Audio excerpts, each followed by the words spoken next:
ශ්‍රී ලංකාව සමඟ පැවැත්වීමට නියමිත තරග දෙකකින් ටෙස්ට් ක්‍රිකට් තරගාවලිය සඳහා වන බංගලාදේශ ශාන්තිතය නම් කරලා තියෙනවා. ඉතින් මේ තරගාවලිය ගත්තට පස්සේ ටෙස්ට් තරග දෙකක්, එක්දින තරග 3ක් සහ T20 තරග 3ක් පැවැත්වෙනවා. ඉතින්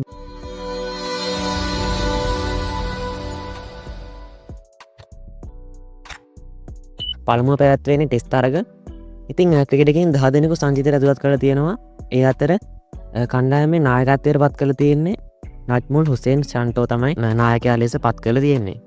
ඉතින් මේ සංචිතය මොන වගේද කියලා ගත්තට පස්සේ ෂඩ්මන් ඉස්ලාම්, අනාමුල් හක්, මොමිනුල් හක්, මුෂ්ෆික රහීම්, ලිටන් ඩාස්, මහිදුල් ඉස්ලාම්, ජක අලි, මෙහෙදි හසන් මිරාස්, තයිජුල් ඉස්ලාම්, නයිම් හසන්, හසන් මුරාඩ්, ඉබාඩුට් හුසේන්, හසන් මහමුද්, නහිඩ් රනා සහ කහීල් අහමඩ් තමයි මෙන්න මේ සංජිතයට ඇතුළත් වෙලා තියෙන ක්‍රිකට් එකේ. වසර දෙකකට පමණ පසු වේගපන්දු යවන ක්‍රිකට් එක එබාඩොට් හුසේන් ටෙස්ට් සංජිතයට කැඳවා තිබීම විශේෂත්වයක් වන අතර ලිටන් ඩාස්ද යළි කැදවීමට පියවරගෙන තිබෙනවා. දෙරට අතර පැවැත්වෙන නියමිත ටෙස්ට් තරගාවලිය ජූනි 17 වෙනිදා ගාල්ලේදී ආරම්භ කිරීමට නියමිතයි. ශ්‍රී ලංකාවේ සංජිතය තාම නම් කරලා නැහැ. ඒ පිළිබඳව තොරතුරු ආව ගමන් තවත් වීඩියෝ එකක් දාන්න.